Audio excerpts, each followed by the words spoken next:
కంచు ప్లేట్ల ధర ఎక్కువగానే ఉంటుంది. ఎందుకంటే మనం ఆ పూర్తి వివరాల్లోకి మనం వెళ్దాం.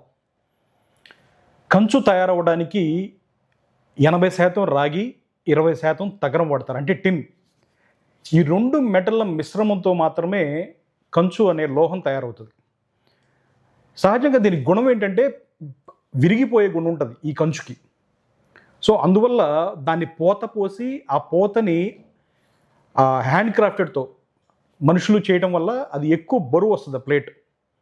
సో అందువల్ల కంచు ధర ఎక్కువ ఉంటుంది.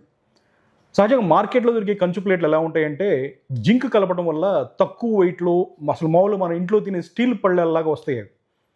సో అది ఒరిజినల్ కంచు కాదు. సో కంచు అనేది ఇలా తయారవటం వల్ల మాత్రం బరువు ఎక్కువ రావటం వల్ల అందులో ఆ ఫైన్ ప్రోడక్ట్ వచ్చేసరికి ఏమవుతుందంటే ఆ మేకింగ్ ప్రాసెస్లోనే విరిగిపోతూ ఉంటాయి చాలా. సో ఫైన్ క్వాలిటీ ఒక 10 ప్లేట్లు తయారు చేయాలి అంటే అందులో దగ్గర 2 ప్లేట్లు విరిగిపోయి 8 ప్లేట్లు మాత్రం బయటకు వస్తూ ఉంటాయి. సో అందువల్ల దాని ధర ఎక్కువగా ఉంటుంది. ఒరిజినల్ కంచు ధర ఎక్కువగా ఉంటుంది. ఎందుకు ఇక్కడ ఒరిజినల్ మెన్షన్ చేస్తానంటే మార్కెట్లో చాలా వాటికి ఇత్తడి అనే జింక్ కలిపి వస్తుంది. జింక్కి ఏంటంటే సాగే గుణం ఉంటుంది. ఆ సాగే గుణం ఉండటం వల్ల ఏంటంటే కొంచెం తక్కువ బరువులో ఆ ప్లేట్లు తయారవుతుంటే దాన్నే మనం కంచు ప్లేట్లుగా అమ్ముతూ ఉంటారు. సో ఇంకా దీని గుణాల గురించి మనమేం కొత్తగా చెప్పట్లేదు, మన మహర్షులు ఎప్పుడో చెప్పారు. భావప్రకాశ నిఘంటువులో సువర్ణాది వర్గంలో ఏమని చెప్పి ఉంచారంటే దీని గురించి కాంస్యపాత్ర శాఖాన్న భోజనేష దీపనం మతం బల్యం నేత్రవిష్యం పాచనంచ త్రిదోష శమనం మతం విషంచైవ నాశవే మునిభిః పరికీర్తితం. దీని సుగుణాల గురించి మనం ఇంతకుముందు వీడియోలో కూడా చాలా వివరంగా చెప్పుకున్నాం. సో కంచులో భోజనం చేయడం వల్ల ఏంటంటే వాత పిత్త కఫ దోషాలని క్రమ పద్ధతిలో ఉంచి ఆరోగ్యాన్ని బాగుగా ఉంచుతుంది ఈ కంచు పాత్రలో తినటం వల్ల అనేది మునులు చెప్పారు, మహర్షులు చెప్పారు.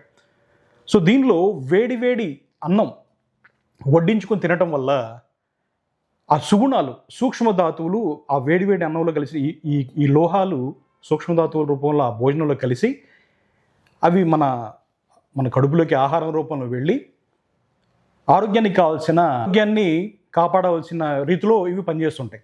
ఒరిజినల్ కంచు గుర్తించడం ఎట్లా అనేది ఒక కాంప్లికేట్ విషయం. బరువు ఎక్కువ ఉంటుంది, బాగానే ఉంది, సరే బరువు తక్కువ ఉంది, అసలు ఏంటి కంచు అనేది ఒరిజినల్ కాదా అని మీకు ఎలా తెలియాలంటే కంచు మోగినట్లు కనకంబు మోగున. సరే అది కంచు మోగినట్టు కనకంబు మోగున అంటే ఆ శబ్దం కంచు నుంచి అంత శ్రేష్టంగా వస్తుందని చెప్పేసి ఇప్పుడు నేను మీకు ఒకటి చూపిస్తా.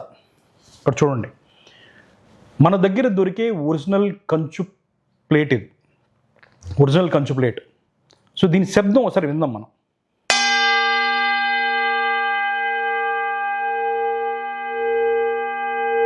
వైబ్రేషన్ చూసారా, ఇంకా వస్తానే ఉంది. సో ఇది ఒక ప్రాథమిక సూత్రం. దీనిలో నుంచి మీరు మార్కెట్లో ఎక్కడ కొన్నా, ఎవరి దగ్గర కొన్నా, ఏం కొన్నా ఇవి ఒకసారి గమనించుకోండి. ఇవి గమనించుకొని మీరు కంచు పాత్రలో కొనండి. కానీ ఒకటైతే గుర్తుపెట్టుకోండి, కంచు పాత్రలో భోజనం చేయడం అనేది శ్రేష్టం.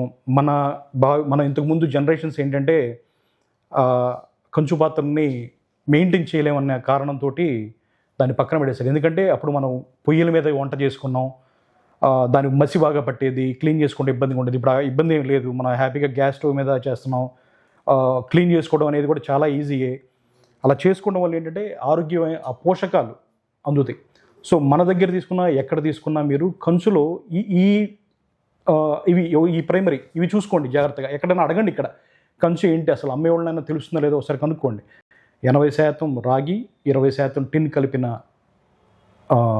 ఏదైతే మెటల్ ఉందో దాన్ని మాత్రమే కంచు అని చెప్పేసి అంటారు.